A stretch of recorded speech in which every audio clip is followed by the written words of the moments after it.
हरे भरे और जीवंत जंगल के बीच में एक युवा बंदर रहता था जिसका नाम मिको था। मिको अपने खुशमिजाज स्वभाव और मधुर गीतों के लिए जाना जाता था, जो पेड़ों की ऊंचाइयों में गूंजते थे और सभी जानवरों में खुशी फैलाते थे। एक दिन जंगल के सबसे गहरे हिस्से की खोज करते हुए मिको की मुलाकात एक सुंदर पक्षी से हुई जिसका नाम लिला था। लिला के पंख इंद्रधनुष के सभी रंगों में चमकते थे, जो मिको ने कभी देखे थे। वे जल्दी ही दोस्त बन गए, अपने दिन एक साथ गाते और जंगल के अजूबों का पता लगाते हुए बिताने लगे। समय के साथ मिको को एहसास हुआ कि उसे लिला से प्यार हो गया है।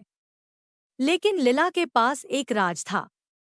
वह एक दूर देश से आई थी और तूफान में अपने परिवार को खोने के बाद सांत्वना पाने के लिए जंगल आई थी।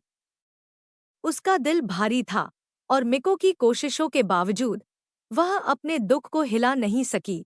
एक शाम जब सूरज नारंगी और लाल रंग में डूब रहा था, लिला ने मिको से कहा कि उसे जाना होगा। उसे अपने परिवार के देश की तलाश करनी थी और वह अब जंगल में नहीं रह सकती थी।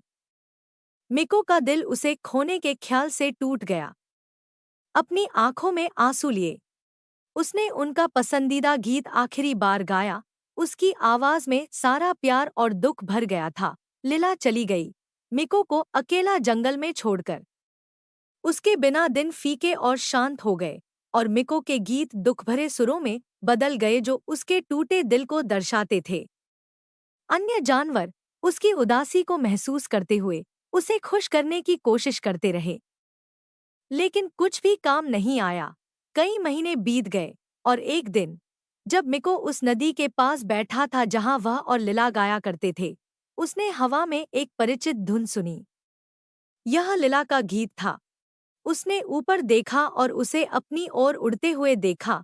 उसके पंख पहले से भी ज्यादा चमकदार थे। लिला ने अपने परिवार का देश पा लिया था और उसके साथ एक नई शांति और खुशी। उसने महसूस किया कि जंगल और मिको उसका सच्चा घर बन गए थे। फिर से मिले, मिको और लिला ने एक बार फिर साथ गाया। उनकी आवाजें एकदम सामंजस्य में गूंजी। जंगल उनकी खुशी से जीवंत हो उठा और अन्य जानवरों ने उनके पुनर्मिलन का जश्न मनाया। उस दिन से मिको और लिला के गीतों ने जंगल को प्यार और खुशी से भर दिया।